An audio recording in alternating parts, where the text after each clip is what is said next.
All right, guys, welcome back to the show, the MVM Show. I'm here today with my co-host, Travis McDonald, and we got a special guest. His name is MD Johnson. Pretty glad we could get together on this because I think you guys are going to take a lot of things away from this. I got to talk to him a little bit, and we'll maybe talk about that a little bit later. But welcome to the show today, MD. Well, thank you, Titus. I sure do. And Travis, Thomas, I sure do appreciate you fellows including me in on this. Yeah, we're looking forward to it. Guys, where's your website at? You want to give the people your website? They can find out more about you and what you do, MD? Unfortunately, Titus, it hasn't been updated in quite some time. I'm about, on the technology evolutionary scale, I'm still a knuckle dragger kind of guy. So, but it is mjoutdoors.com. My wife's a professional photographer, and I've been an outdoor writer now for full-time, right around 30 years, I guess. So there's a lot of what we've done on there, half a dozen books, odds and ends of things, Julie's photography, which is really kind of the shining star there. But there's quite a bit there. It's pretty pictures, real pretty pictures.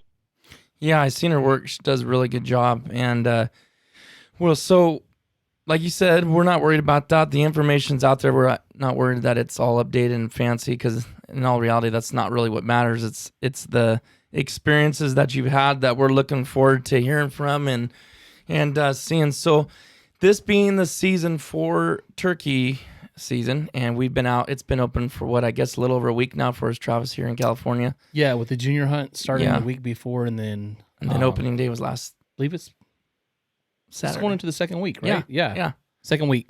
Yeah. Time flies when you're having fun. So we've had some good hunts, and we've had some hunts that, it is what it is. It's hunting. It's not killing. Yeah. So I would consider us both pretty much rookies too. I mean, I've hunted turkeys maybe for like about if you're a rookie, I'm 4 or 5 years, but I wouldn't say that I'm a proficient or a professional or I'm just pretty much. But you don't claim to be. You admit, that's not my niche, but it's fun. I enjoy it. But I am by far a proficient caller or know all the tricks of the trade or anything like that by a long shot. We have a ton to learn. I have a lot more to learn than Travis. So we want to dig into Mr. Johnson and his knowledge about turkey hunting. Now, he does know a lot about duck hunting, guys. So I think what we'll do is we'll have him back on later, maybe closer to the season, and find some stuff out about duck hunting and his knowledge of that. But I'd really like to dig into the turkey hunting knowledge, MD, and also maybe, like you were mentioning, maybe a little bit of the parallels that there could be. So maybe let's dig into your history, where everything started, how your hunting career started. Was it as a kid, or where were you at? Where'd you start out at? Well, I'll tell you, Titus, I killed my first duck. Let me start there, and then we'll get into the turkey end of things. I killed my first duck in 1974. My dad was a very, very, very avid hunter. He came back from Vietnam and decided that he wanted to duck hunt. He'd always been a small game hunter. Grew up on a farm, rabbits and pheasants back in Northeast Ohio. We still had pheasants back then.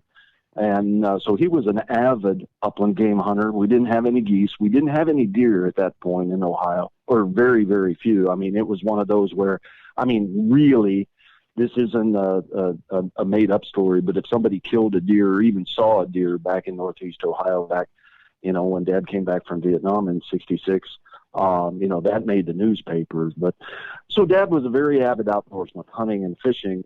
So he brought me up that way. Started out squirrel hunting when I was killed my first squirrel when I was 8, killed my first duck when I was 10. And it would be then 1990 before I was in on my first turkey harvest. And actually I got to sit next to my dad and watch him kill his first one just outside of Athens, Ohio. I went to college at Ohio University in Athens, Ohio, southeast part of the state. Lots and lots and lots of turkeys down there. So I got to sit next to Dad and watch him kill his first one.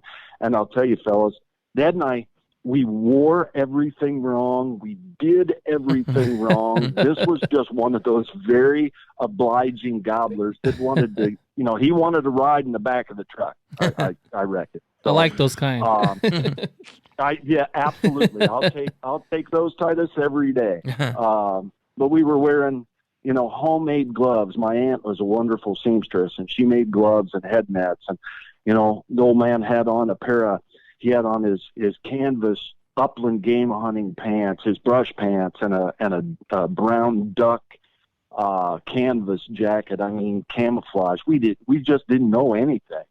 And that was in 90. I killed one in 91, and then it was just kind of a wild ride since then. My wife was always a hunter. She was a big game hunter. I introduced her to waterfowl and turkeys, and she killed her first bird in 94. She killed a grand slam in 95 by herself. We killed a grand slam as a couple. Both of us killed grand slams in 2005. It's been a really, really, really neat ride. Wow.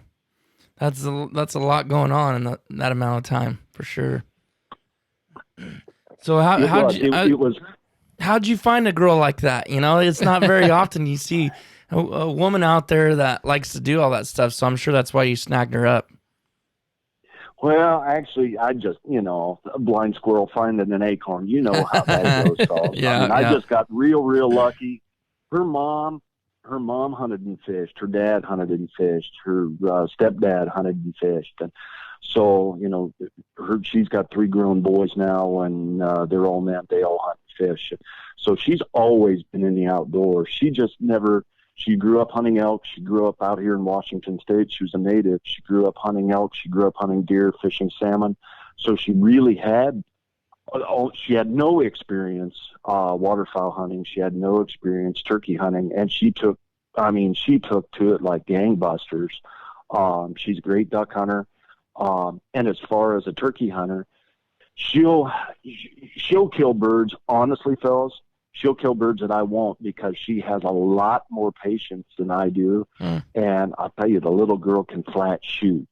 And maybe that can roll us right into something that I'd like to ask you as far as turkey hunting goes, is the patience part of it, because there's some guys that I've been watching on YouTube, and we had this conversation a little while back about learning stuff from YouTube and paving the way, how people are using that to learn stuff.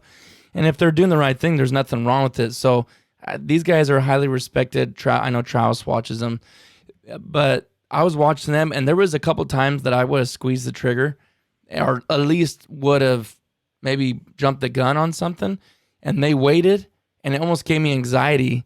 But they waited, and especially because they were trying to get it on film, because I get to the point, right, filming almost goes out the window. I'd rather take the kill sometimes, so it's like hard to be in that situation. But talking about patience, they waited, and as soon as that turkey's head cleared that little bit of brush that was blocking the camera, he said, "Go ahead," and bam, he shot it.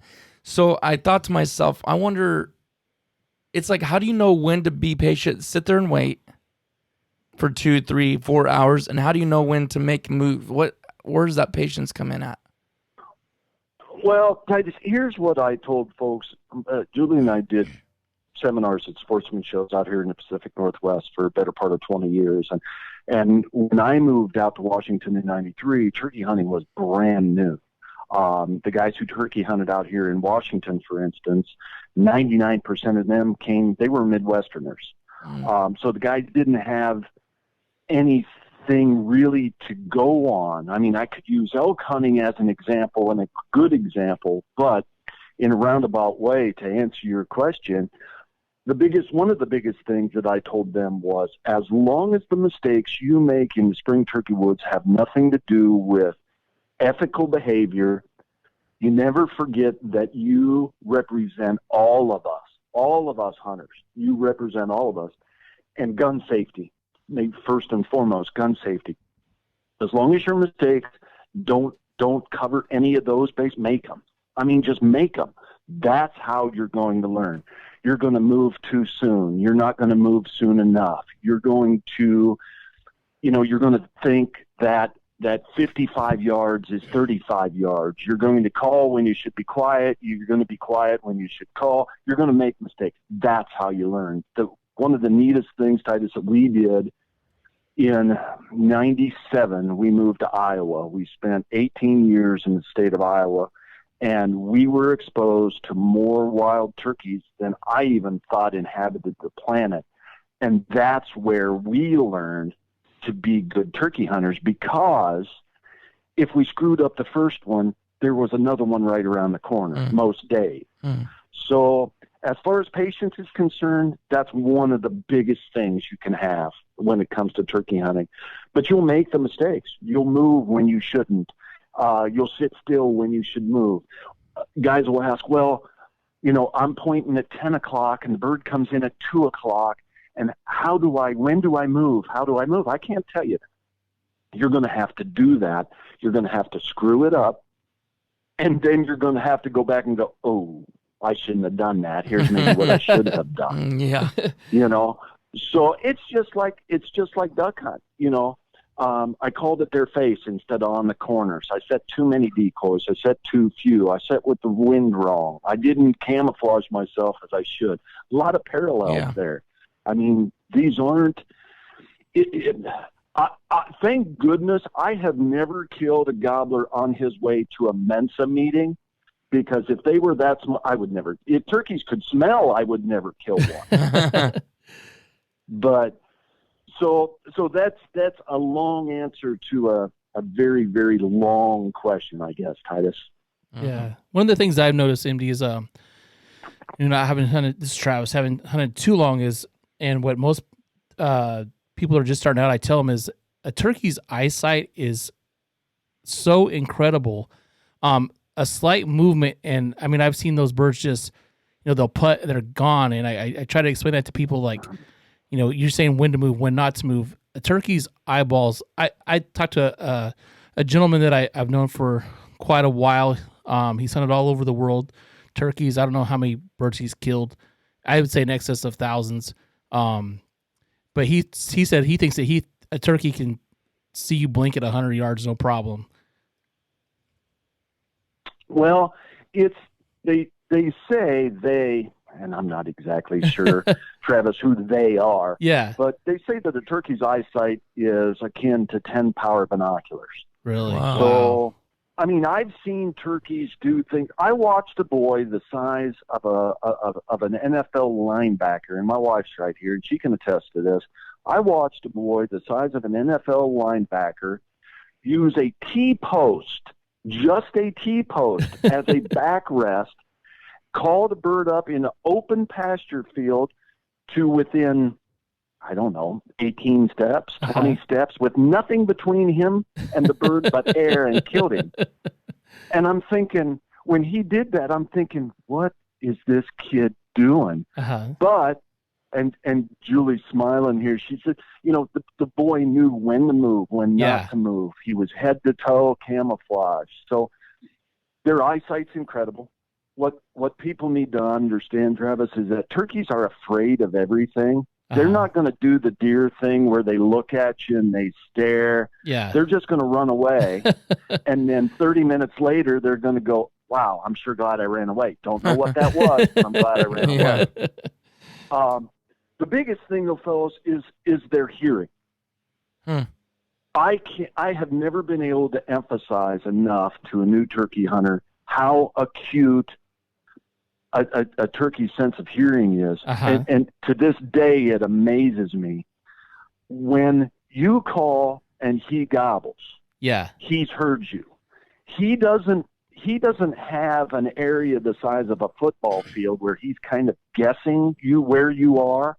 He will come exactly where you're sitting. And when I say exactly where you're sitting, he will come to exactly where you're sitting.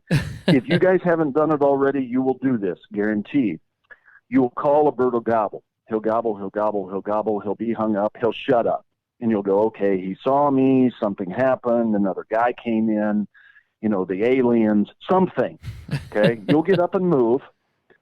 2 hours later, you'll go walking back out that same way, and you'll look, and right where you were sitting there, he stands in full stride. I think Tice has already experienced that. I have. there you go. So there's not, honestly, fellas, there's not a ton of givens with turkey hunting. One of the givens, though, is you're going to screw it up. Yeah. Yeah. Well, I'm finding out that very quick. Like Travis, like you were just saying, MD, was walking. We were hunting the other day with Travis's dad. Actually, it was just me and him midweek, and sitting there by a tree. We knew where some gobblers were at, and they were calling back to us and stuff like that. But they were, like you said, they were hung up. Wouldn't come in. Then they just completely went out of sight, away from us, and we sat for another 20 minutes. And then actually, someone came by, hooping and hollering, yelling, making a bunch of noise. I don't know what the odds were of seeing somebody we knew. It was actually another hunter, but he was hunting for something different. He comes flying by there screaming. I'm like, oh my goodness. We looked at each other. Hunt's over. Got up, walked out. 2 hours later, came back down that same road, and there was a stinking turkey literally standing by the tree we were just at 2 hours prior, like you said, with all that racket, all the noise, everything. Right. So I questioned myself, do we sit there for 2 hours? Like, how do you know when it's time to get up and move? You know? There again, fellas, it's kind of and guys were always asking me, well, you've killed a bunch of turkeys, so you obviously know. Well, yes, I have killed a bunch of turkeys, but for every turkey I've killed, I've screwed up a bunch. Yeah. And that's where the educational aspect comes in. So, the thing is, people need to understand that biologically, this is not supposed to work. He gobbles, and the girl turkey goes to him. Yeah, That's how Mother Nature said this is going to work. You reverse the roles. We said, nah, right. It is. It's the ultimate role reversal. Yeah. So now we're making the hen sounds, and he's supposed to come to us. Well, it works sometimes, But what you got to realize is that you've turned it 180 degrees, so you need to give him his time. Every turkey is going to be different. You call and he cuts you off. Maybe he's excited. You call and maybe there's a 15-second lag or a 30-second lag, and then he gobbles. Maybe he's got hens with him. He's gobbling because he has to, but he doesn't really have to because he's got half a dozen pretty little girl turkeys right there with him. So when he gobbles, one of the things that I always told people was when he gobbles, he tells you everything you need to know. He's this far. He's this direction. He's a Jake. He's a young turkey. He's an adult gobbler. He's got hens. He doesn't have hens. You got to listen to him. Just listen to him. But to get back to your question, it really is a crapshoot. You've got to listen to him. Often, if you've got a bird coming and he shuts up, he's coming. That's when you get the gun up. That's when you get ready. That's when you really use your eyes and you watch, because a lot of times he'll come in quiet. Maybe he's a 2-year-old that's gotten beat up half a dozen times, and he just hasn't learned his lesson. He's got, she sounds really, really nice, and I've gotten beat up before, but I'm going to do it again. You know how it is. Yeah. Yeah. So, So if you talking about how nature has it to where the girl's supposed to see the guy.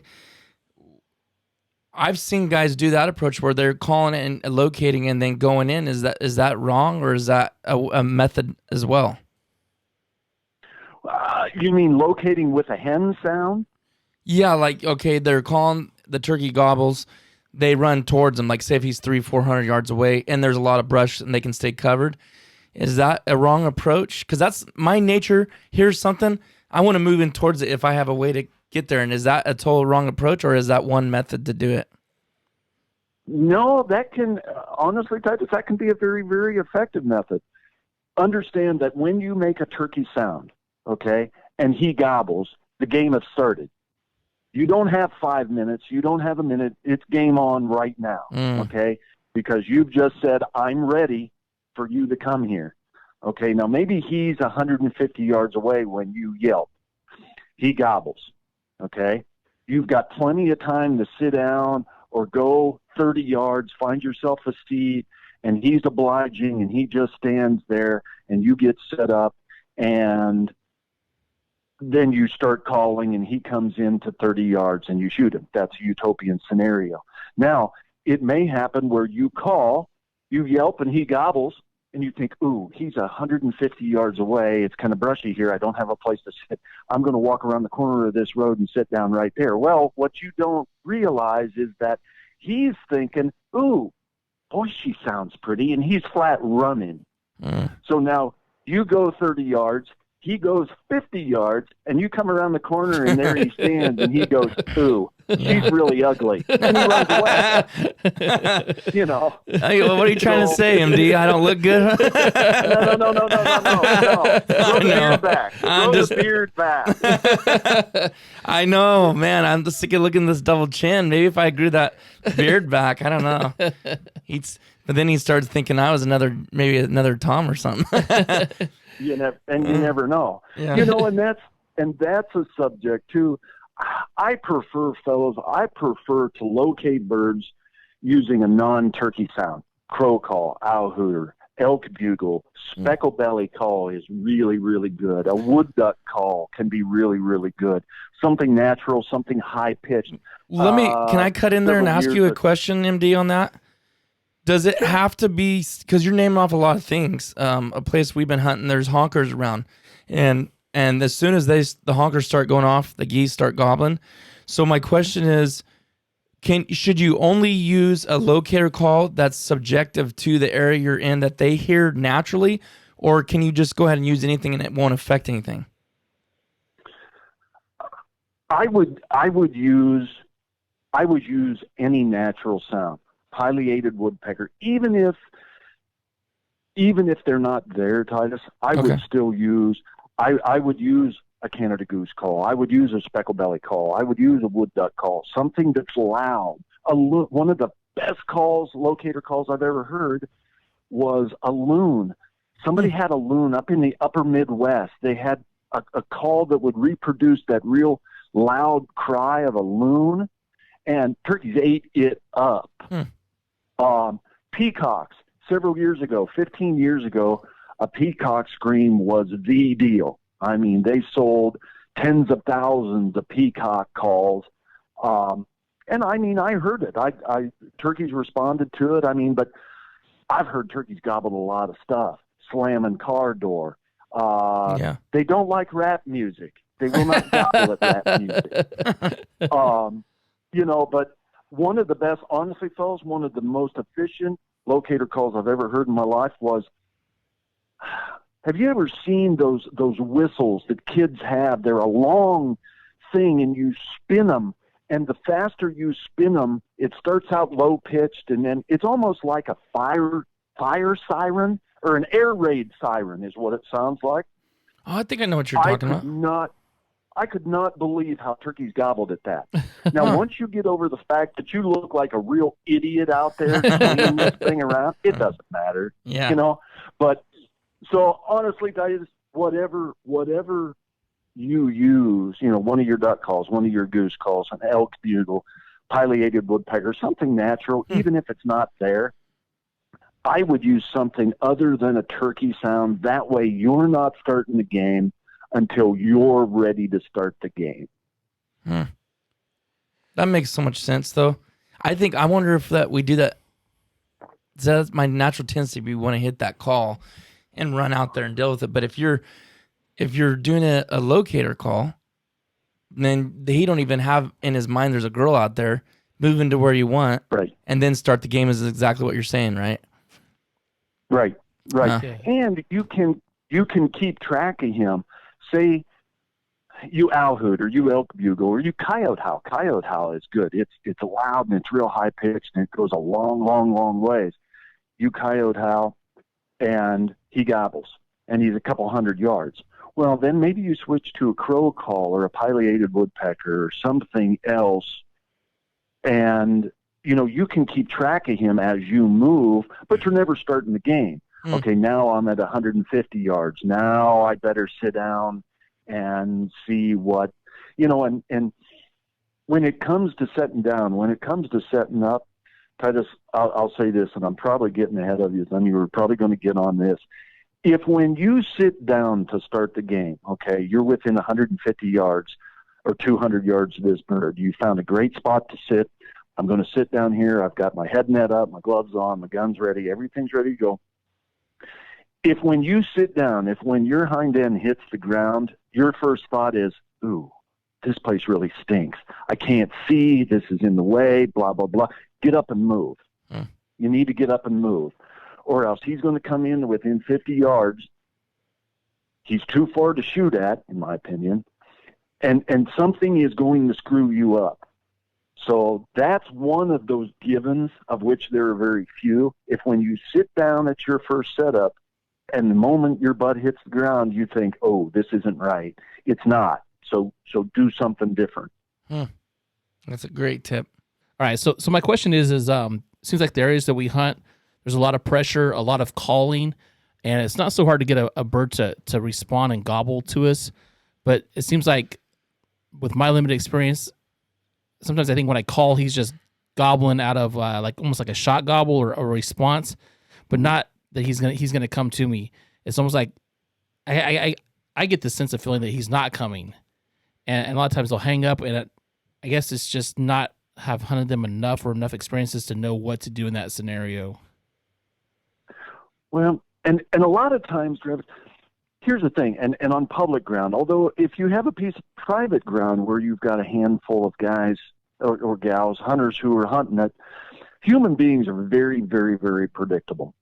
You walk down a 2-track road in the timber, and 8 times out of 10, people are going to stop at the same exact spot to call as the next guy, as the next guy, as the next guy. For whatever reason, it just looks good. Yeah. And if you look, there may be a handful of cigarette butts or, unfortunately, some candy wrappers. Everyone's stopping at the same place. Well, these birds have to gobble. That's what they do. Mm-hmm. So a guy hits a call from spot X where the last dozen guys called from, and he's going to gobble. He's going to gobble, but that's what he's going to do. He's just going to say, okay, I'm here, Mama Turkey. You come to me now. Yes. So in a situation like that, if there's any way to come in at them, at those birds from a different angle, can you access it from the water? Can you access it some other way from a backside? Uh-huh. Can you knock on a door and get access through a 20-acre piece of private ground? I'm not going to hunt here. All I want to do is access the backside of this 2,000 acres of public ground. Yeah. I mean, the worst they can do is tell you no. Exactly. So, there you try, and again, there's a parallel flows to waterfowl hunting. Do something different. Go a little bit further, make it a little bit harder on yourself, and you may be able to do something with those road birds, the birds that gobble, as the guys drive down the road, and they all stop at the same place, and they all open the door, and they all call, and the bird gobbles, and they all get excited, and then they realize that bird's not going to do anything at all. Yeah. Yeah, that's a good tip. I think that's where, like, early in the season, the birds are more responsive. And then it seems like as the season goes along and more pressure, I mean, it's almost like they shut up. You hear a gobble every once in a while, but it's almost like I get a sensation that bird's not even workable in a sense. Maybe that's just an experience as a turkey hunter. Right. Yeah, and that very well may be the case. Uh-huh. So, MD, is there anything that you can help us with? It kind of goes along with what Travis asked, but pressured birds and hunting pressure and dealing with people, a lot of people hunt in a small area. Do you have any advice, whether it be avoid the morning hunt and do the afternoon, or, I mean, what can you give us and the listeners to help us when we're hunting high pressure areas? We actually had a real good mix, fellows, of public and private. We had in Iowa. Now, despite the fact that Iowa doesn't have much in the way of public ground, the public ground that they do have offers some tremendous spring turkey hunting, fall turkey hunting too. One of the things that we would do is we'd hunt inclement weather. If it was cold, if it was raining, the days that the guys were just flat staying inside, they didn't want to come out. They didn't want to go out in the field. We try to hit those. You touched on something real good there. Hunting later in the morning. Now, like in Ohio, where I grew up, or the state of Missouri, you can only hunt until noon or 1 o'clock. Now, don't hold me to that, fellas. That may have changed, and I know Ohio's got some different regulations now as far as how late in the day you can actually hunt. But if you can hunt, which I believe you can in California, and I know you can here in Washington, Oregon, Idaho the same way, if you can hunt all day, those afternoon hunts can be really, really, really good. Traditionally, everybody in this group wants to go out in the morning. I mean, I want to be out in the morning. That's when, Mother Nature is waking up, and it's just a very traditional time to be out there. But everyone knows that, and everybody and his brothers out there at that time. So mid-morning can be awfully, awfully good. One of the, do I want to say here, fellas, a rule of thumb? A lot of times the gobblers will roost in close proximity,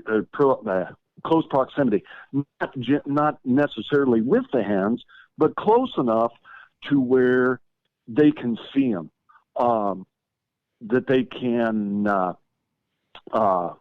they can listen to the hens fly down, they can watch the hens fly down, and then everybody can join up and spend the morning.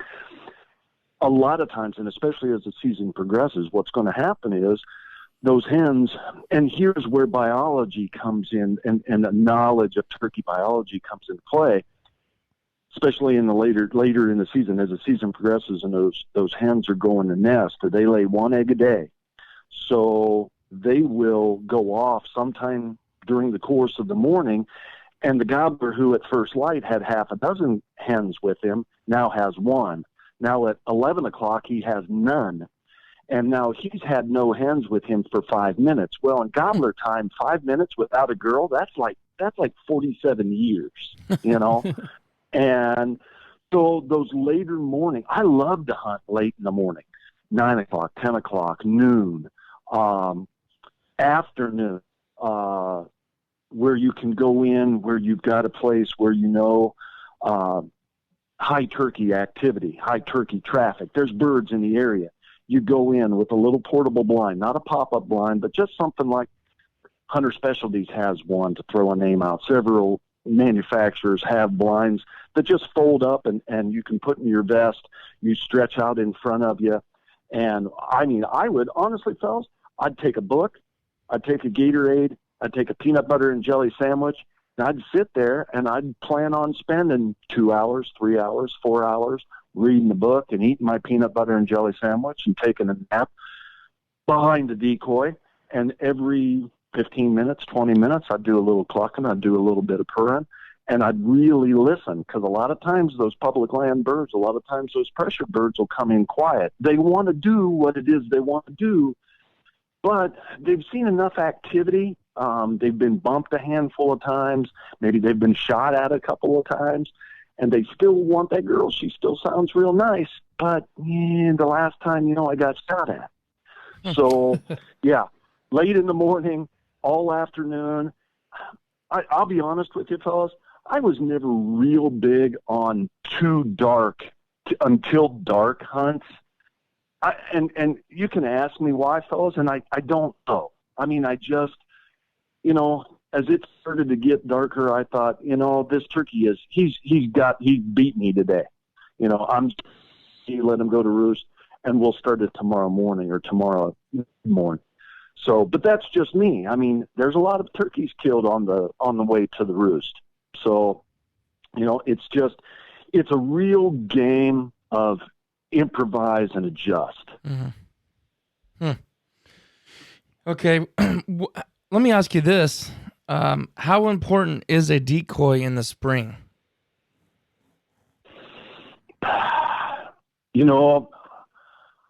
Honestly, Titus, we killed a ton of turkeys before turkey decoys got big. The thing with turkey decoys can be very, very effective. You're making hen sounds.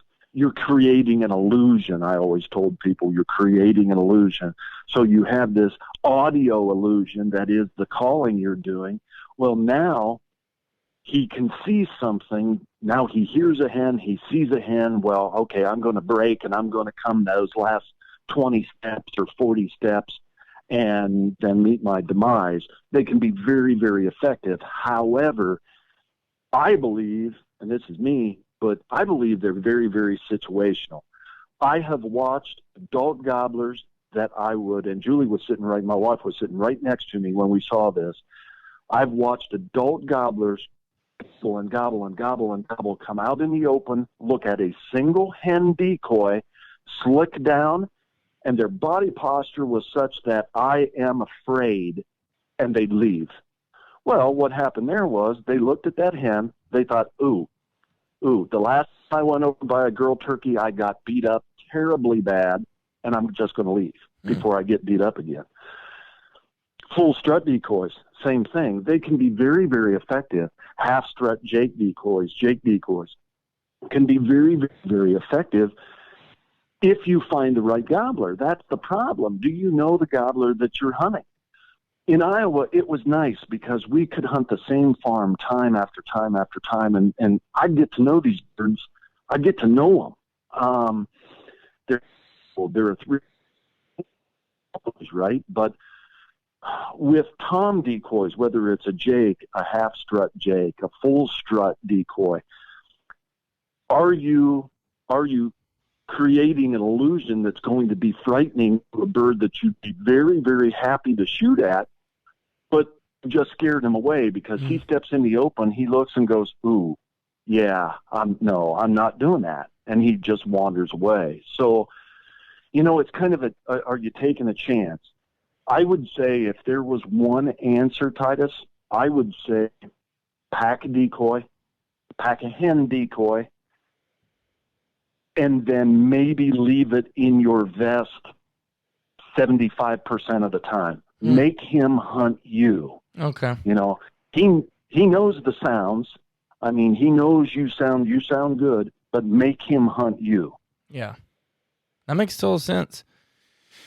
And it's good to hear from someone that knows the experience. It seems like I've seen that more often than not. Most guys not using it in just that few times. So these are just questions I've had, just trying to learn as much as I can, in a short period of time. But like you said, I understand, just like duck hunting, deer hunting, elk hunting, experience is the best teacher. You try to go out there with as much knowledge as you can to make less mistakes than the guy that taught you. But until you make your own, like you said, just like duck hunting, it's like the only thing I would say is a little bit different. And when you're paralleling those two together is the fact that duck hunting, you have multiple birds and multiple opportunities. Not always, but a lot of times you'll have several flights come in or whatever. And if you see something they don't like, you can adjust and then be prepared for the next group. Whereas turkey hunting, if you blow it, that might have been your only chance for the day,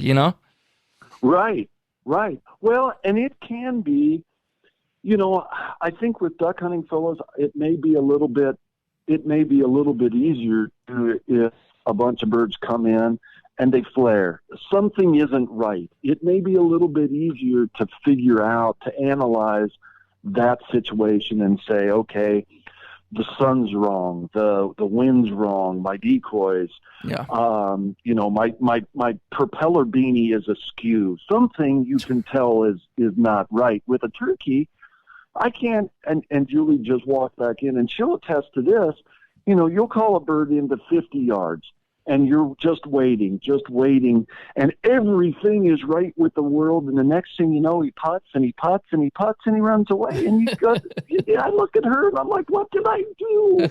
And she says, you were there.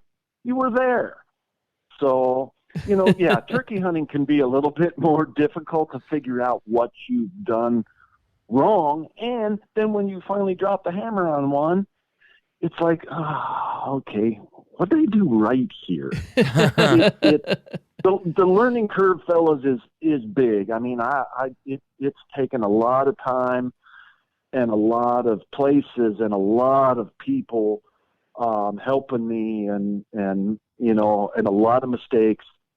But like I say, the biggest thing was 18 years in Iowa where we had, and I guess they're called encounters now, encounter after encounter after encounter after encounter. And, after even, a dense guy like me learns eventually. So there's hope for us. Yeah. Yeah, I don't know. I don't think there's hope for me. There's hope for you guys. You guys are young guys. Well, now enough picking your brain. I guess we're kind of stealing all the knowledge we can steal from you, but I mean that's the point. Trying to help other people learn, us learn too. But tell us a little bit about your guys' Grand Slams and some of your experiences hunting. How did that happen? Let's talk about the one where you did it as a couple. How'd that take place? When was that? And tell us a little bit about those stories. That was in 2005, and that one, Titus and Travis, I'll tell you, fellas, after it was all said and done, and I was very, very happy. We finished up with Miriam's. Julie and I finished up with Miriam's in South Dakota. She killed the last bird of the couple's Grand Slam in the middle of a snowstorm. Gobbler left the hen, came in a blinding snowstorm. I mean, it was really, really, really, really cool. The problem was I put so much pressure on myself to accomplish this. I was still at that stage in my hunting life where, we got to do this. We've got to do this. We may have killed 99% of them, but if we don't do this last one, then the whole spring has been a bust. Well, that's not the way you got to look at it. But that being said, started in Florida. We each killed an Osceola down there. Iowa, we killed 2 birds apiece in Iowa. That was our home state. Rios, I want to say we killed Rios in Texas, along with some hogs, which my wife is a fanatical wild hog shooter. I mean, I've seen that little girl ride in a old Ford Bronco with no top, standing up in the back of it with the guy. She looked like George Patton, looking for hogs. Killed Rios in Texas and then killed Miriam's in South Dakota. And it was very cool. I mean, one of the neatest things, fellas, that I can say about the turkey hunting we've done since I met Julie in 93, and so that's been, 27 years now this spring, is the places and the people. I killed birds in Hawaii, and we've killed birds in Missouri, and, a lot of different places with a lot of different people, and we've learned a lot of different things. The thing is, a lot of times people would ask me, okay, so I'm in Washington State, and these birds, you've got to hunt them differently, right? And it's, no, not necessarily so. I mean, a turkey, and your listenership tells us, or they're going to disagree with this. A turkey is a turkey is a turkey. I mean, biologically, he's the same. He wants to do the same things in the spring. The mama turkeys are the same way. But where he lives, Washington's going to be different. California's going to be different. The swamps of Florida is going to be different. The scrub oak in Texas is going to be different. But the birds themselves are the same. I mean, if you can sit down, apply some self-discipline, patience, persistence, call when you need to, shut up when you have to, and then kill what you're shooting at. And that's the biggest thing. I mean, that could be an episode in and of itself. These guys, so many times I've seen these fellows, either heard them tell me after the fact or I've watched them, they've done everything right. They've done everything right. And that bird's at 32 steps and they miss him. Well, that happens. That happens. I went 12 years without, my first 12 years, I went 12 years without ever missing a turkey. The year I missed one, I didn't miss one, I missed 2. I was traumatized. And I had Eddie Solder, who was an old-time fantastic, one of the godfathers of turkey hunting. Eddie Solder told me, he says, you know what, boy? He says, if you haven't missed a turkey, you haven't turkey hunted enough. So, but my point is, and come around full circle, is, it's easy, it's commonplace to do everything right and get that bird where you want him, and then miss him because you are forgetting about one of the most important parts of the equation, and that's the gun.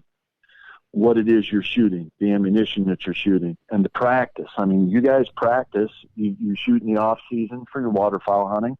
I like to shoot. Shooting is fun. Mm-hmm. So I will say this, that, and I hope, gentlemen, that I'm not getting off topic too far, but I will say this, that every spring prior to season, even shooting guns I had shot for years, I would still take them out. I would still shoot them at pattern targets, at measured ranges, from a shooting bench, simply because I could then take that part out of the equation. Okay, the gun's right on. Yep. If I miss, it's my fault. Yep. Yeah. Oh, I think it's more. I think it's more of a mental thing too, because I was a guy, and I'll admit this. I admit this in the videos, on the podcast, everything. I thought I was one of those guys not long ago, just 2+ years ago, where I thought it was, and I'm just gonna say it, I thought it was dumb to pattern again. I was like, what's the point? It's a shotgun. Come on, guys. Like, it's spreading out there. You don't need to do that for ducks. I've been killing ducks for years, and yeah, you have. But the question I began to ask myself was, wait a minute. If I can make myself better, if I can have a better pattern without holes in it, and I know exactly what it looks like when it's flying through the air and how it's going to hit him at 20, 30, 40, 50 yards or whatever, then why would I not want to do that? Then it just comes down to, well, that was foolish. Like, why would I not do that?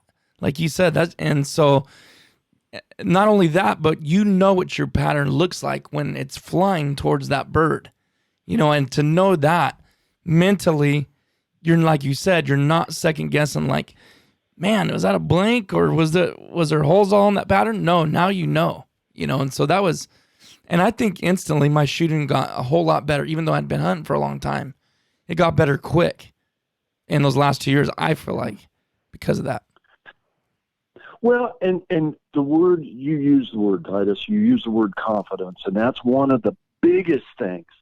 I mean, and I tried to really impress upon people, and my wife is just a tremendous shooter. It was so nice to hunt with her because I could work as hard as possible to get a bird where we wanted him to be, and I never once thought about my shooter. I never thought, is she going to shoot me? I never thought, if this bird gets close, she's going to kill him. I mean, I've seen her do some tremendous things because she practiced, she was confident, and she knew. She shot a Beretta 390 with 1 3/4 ounces of Winchester high velocity 5s out of a Beretta factory turkey choke tube, but she knew the gun. I mean, she just flat knew the gun. And I never, as I say, I just never worried once about whether or not she was going to kill a bird. And in all those years, that's me knocking wood, in all of those years, I never saw her once. Did I see her miss? Yes. Did I ever see her cripple one? No, I never did. And a lot of that was self-discipline too. It's hard. I mean, you guys know as waterfowl hunters, you guys know as new turkey hunters, you're getting into it.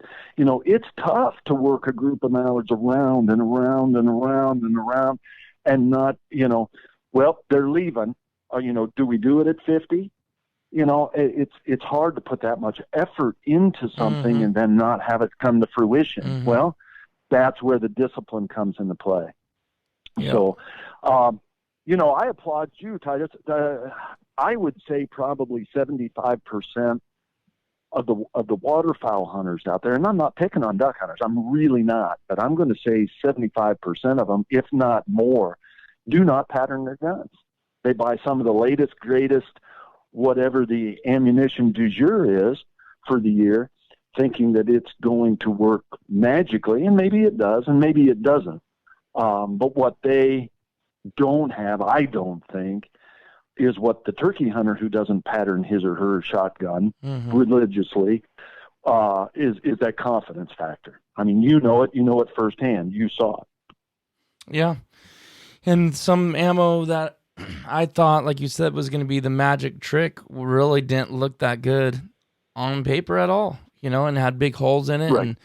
And some of the stuff that the brands we shot for years, that's pretty much all I shot, is the cheapest stuff you can buy. There was big holes in it. And it's like, okay, not saying that it makes up for poor shooting, because, I've killed plenty of birds with the cheap stuff just as much as the heavier stuff. But the difference is the penetration. It was also the density of using more like maybe tungsten or bismuth. It just adds that extra. It kind of can clean up more of a poor shot, if that makes sense. So not that you want to, and I'm talking about poor shots at 20 yards. I'm not talking about trying to reach out a mile away and hit them.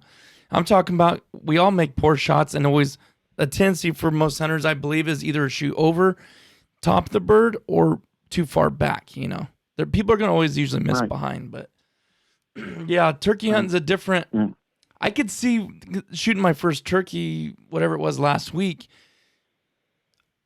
One thing I've done over and over in my head is, when something's new to me or it's not ingrained in my head, I have to tell myself over and over again, aim at his neck, aim at his neck, aim. And that's what I kept telling myself, because I knew once I had the opportunity, I'm probably going to get a little bit too maybe emotional or too blood's pumping too hard, and just, it's a shotgun, just throw it up. But yeah, what if it's 20 yards and your pattern's come out like a softball? You gotta pick your point, aim, squeeze. And, those are the fundamental things, and it makes a huge difference. Oh, and that it comes to, Titus, with maturity. I mean, and if my wife were here, she'd be laughing, because I'm probably the most immature person she's ever met. But, once I started learning more about turkey hunting, when I left the gun in the truck, and that maybe sounds odd, but I think you guys understand that. When I started taking people, taking kids, taking new turkey hunters, taking my wife, taking friends, taking my dad, and I maybe carried a gun, but I wasn't concerned. A lot of times I didn't even load it. A lot of times it was laying next to me. A lot of times I'd go, I wonder where my gun is. That's when I really started to learn how to turkey hunt, because I wasn't having to worry about that part of the equation. I could watch a bird react to a call, whether it was negatively or positively. I could watch him react to decoys. I could watch any number of things. But that being said, a lot of times you're going to hunt by yourself. A lot of times your goal is to shoot one. So, you start to put all of these things together. The turkey biology, the very in-depth scouting, the how to deal with the pressures of public land. You've done your homework on the range. You found out that, this ammunition is what I need to be shooting out of this gun and this choke tube. And then when it all comes down to it, I mean, it's funny that you say, aim at his neck, aim at his neck, aim at his neck. Dude, I do that. I do that. See the beard, see the beard, see the beard. And I'm whispering in my head, or sometimes I must be saying it out loud, because that's why he runs away, But, it's a gobbler. It helps calm me down. I've got guns that shoot. Julie and I have matching Thompson Center Encores, single shot guns that both shoot a little bit high. We know that. Those guns, I have to shoot not at a bird's wattles, but I have to hold those sights at a bird's beard. And then it drops it right into his wattles.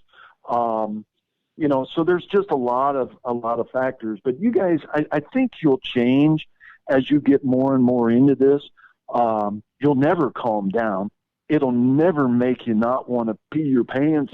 And I'm sorry to all those who are offended, but the day, and I know this is a cliche, but the day I don't get excited when he gobbles is the day I'm dead. Yeah. And I will tell you this, my passion is duck hunting, but it is a rush. I'm going to pick duck hunting over turkey hunting, but I tell you what, every time I go, I get a little bit more, like, because of the chase of game, it gets you, I'm competitive. So even though I'm being competitive towards a turkey and not not another person. I want someone else to be successful too, but it irks me if they get the best of me, and that's what draws me into hunting them again. Like, okay, you sorry sucker, I'm gonna get you this time. You know, you're not gonna. The term is what, wild goose chase. I'm like, I told Travis the other day, it should be a wild turkey chase. That's way more tough trying to get those things, man. Absolutely. We've chased them, fellas. We've chased them a long ways, and went back to the truck at the end. But like you say, that's the way it happens sometimes. I had my wife's oldest boy with me in Iowa years ago. We're down in the bottom of this. We're down in the creek bottom, and this bird gobbles up on top. He gobbles up on top, and he gobbles up on top. And I told him, I said, man, let's go up there and shoot this one. So we skinny up the fence line there, and we're being stealthy, and this bird's gobbling, and I crow call, and he gobbles. We get up to the top, and he gobbles, and I told Adrian, I told the boy, I said, this bird is right in the middle of this gravel road. I said, we're going to sit down right here, and we're going to call him into the edge of the road. Everything was legal. We need to get him onto the shoulder, ideally up into the field with us, and let's see if we can't get this bird killed. We sit down, I call, he gobbles. I call, he gobbles. He gobbles, he gobbles, he gobbles, he gobbles, he gobbles, and I'm thinking, I wonder what's going on here. So I said, all right, let's get up and move. And we got up and moved, and we look around the corner. Well, long story short, he's in about an 8x12 pen in the next door neighbor's yard. Oh, man. That's a good one. So, and here I am. I'm supposed to be showing the boy how to turkey hunt. Well, it was a turkey hunt, I guess, kind of. Hey, we located him. We found him. Just couldn't take him home. Right, exactly. Now, we can go up and knock on that man's door and offer him a $20 bill for that turkey and still take him home. That's awesome. But, I envy you guys. Unfortunately, with everything that's going on now, our Washington youth season was actually canceled. It was supposed to be this past weekend, and they canceled youth season. They canceled spring bear season. They're looking to our regular turkey opener is on the 15th, which today is the 6th. That's a week from Wednesday, and they're probably going to cancel that as well. So that's it's good. Yeah, we're all jonesing for stuff up here. I know guys who are, they're going to try to go out of state. Things are just odd right now. I'd probably be scooping Julie up and going back to Iowa, maybe go to Ohio and hunt a little bit with my dad. But, California, I'm trying to think, fellas, California is one of the few states that I've never had the opportunity to turkey hunt. I've watched a lot of videos out of there. You guys have some fantastic turkey hunting down there, as you all know. I'm a substitute teacher here at the local school, and I've got a lot of kids who do they big game hunted, but they have no one to show them how to waterfowl hunt. And so I got one private farm that I use a lot for that purpose. But you guys come up, and we've got some tremendous duck hunting. You don't have to bring a thing. I've got everything here. We can hunt sheetwater. We can hunt tidal marshes. We can hunt river systems. We can hunt whatever it is you guys would like to hunt. Yeah, duck hunting is my passion. My brother-in-law from North Carolina kind of got me into turkey hunting. He called him the first bird that I ever shot, and I really enjoyed it because after duck season, as you probably have experienced, you kind of go into this depression mode where, hey, the season's over. What do I do now? And so, you wait a couple months, and then turkey season's here, and it kind of pushes you a little bit closer to duck season again for me. And it gives me an opportunity to get out there and enjoy nature and, to chase creation, I guess, chase something else and enjoy those experiences. But yeah, waterfowl is truly what I live and breathe for, I guess. Well, and one thing, fellas, that we didn't touch on, wild turkeys are awfully darn good to eat. Oh yeah, we know that. We know that.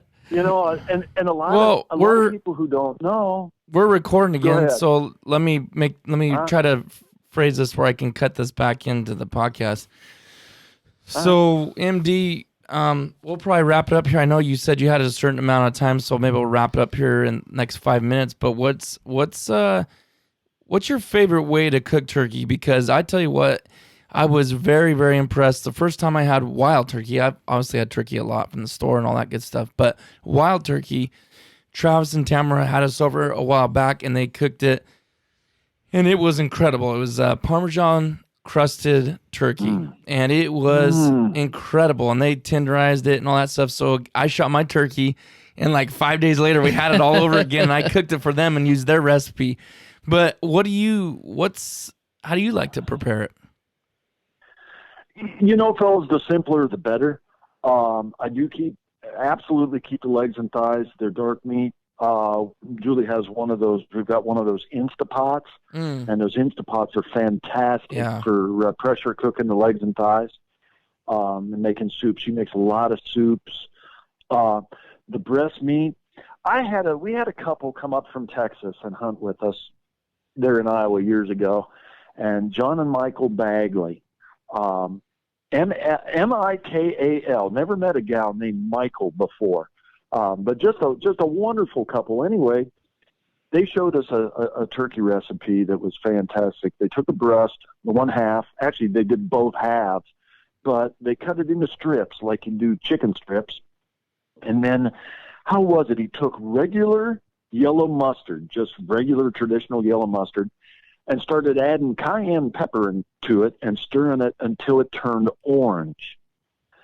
Then he dredged those strips in that mustard and cayenne pepper and deep fried them. Now, it sounds like, that can't possibly. It was fantastic.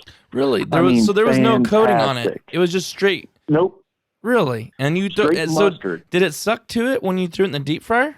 Yep. Huh. Yeah. I would have never thought that was going to work, but it was fantastic. I'm trying it myself. A lot of times I'll just cut it into strips. I'll do stir fries. I do a lot of simple stir fries with that turkey breast meat. Cut it into strips and then I'm not big on panko. I'm always burning it, but Julie makes her own breading. So I'll bread them and deep fry them. I'm huge. I realize that I'm cutting my life expectancy short. Hey, we live to eat. We don't eat to live. There you go. So agreed. So I think the simpler the better. One of the mistakes that folks make with wild turkey is that it's not fat. I mean, he works for a living, and so he doesn't have the fat content that a domestic bird does. So a lot of times they'll take it out, like wild goose. It's dry. Yeah, you can't cook it like you do. You can't cook it like you do a domestic turkey. So, keep that in mind. Pieces of breast meat wrapped in bacon. I mean, what isn't good wrapped in bacon? Nothing's not good in it. It's all good. So, but I like it simple. I do like the stir fries. I like it deep fried. But I like it just simple, and I don't know, fall birds. We had tremendous fall seasons in the Midwest. We've got fall seasons here in Washington State. I believe you folks there in California have fall seasons. There's another whole different style of turkey hunting in the fall. And you can use some of those fall tactics very effectively in the spring, I think. And I'm seeing, it's interesting over the last few days, I've been seeing more and more guys using calling techniques that are have traditionally been fall, quote, air quotes, fall calling techniques in the spring, and it's very, very effective. You guys, I know you guys are all wrapped up with ducks and geese in the fall, but if you have the opportunity to do a fall turkey hunt, it can be awfully, awfully, awfully fun. Yeah, I've never tried the fall season. Like you said, it's usually duck season, so I'm really focused on that part of it. But I know we do have those opportunities here in California, and I have to try that one of these times. Yep, you absolutely should. Absolutely should.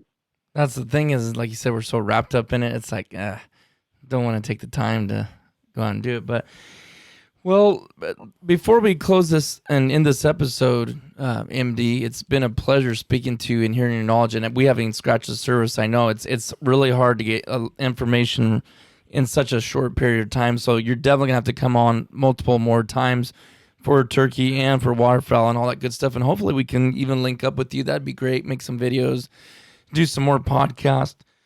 But to close this out, could you tell us a couple of books? You're an author and you wrote several books. Could you tell us, the audience, a couple books that they might look up and maybe that could help them out with turkey hunting or duck hunting alike? Yeah, well, thank you very much. Thank you both very much for letting me ramble on endlessly, mindlessly. It's painfully obvious now, I'm sure, gentlemen, that once we get starting to talk about turkey hunting, there is no such thing as a short conversation. We enjoy every minute of it. Duck hunting the same way. Julie and I put together 6 books in, I think, 6 or 7 years. Unfortunately, I don't think none of them are in print. You can still find them on Amazon. If you Google MD Johnson, there's Successful Turkey Hunting, Successful Duck Hunting, Successful Goose Hunting, Waterfowling Beyond the Basics. That's kind of gets away from the basic stuff and gets into more layout hunting and, some decoy carving, some of those types of things. But those were nice projects, real well received, especially the waterfowl things. I think you guys are doing a great job. I think, at first I was skeptical about, I guess I'm like a lot of people, fellows, I was kind of skeptical about YouTube, but I let's face it, I write for a living. But the printed word, it hasn't fallen out of favor. It's not out of vogue. I won't go that far. But you guys are the ones who are teaching today's waterfowlers for the most part. In your 15 to 18-minute segments, you're showing them what it is that you're doing and how you're doing it and the mistakes that you're making and how you correct those mistakes. And I would like to say that it's the magazine articles and the books, but, you guys are the teachers right now, and I really appreciate what it is that you're doing. There's some real good information out there. I think maybe the hardest part is for new people to differentiate between what is good information and what's not necessarily good information. But you guys are doing there on in Valley. You guys are doing a fantastic job. You really are. We appreciate that. You know what? And you saying that, I guess I never really thought about it like that because I'm 47, and I remember growing up as a kid. My grandfather always had Outdoor Life magazine, Sports Afield, and I would sit there for hours and look at those books and those magazines, and I would cut pictures out of them and put them in photo albums of different things that just awed me as a kid, and having kids of my own, I don't think my son.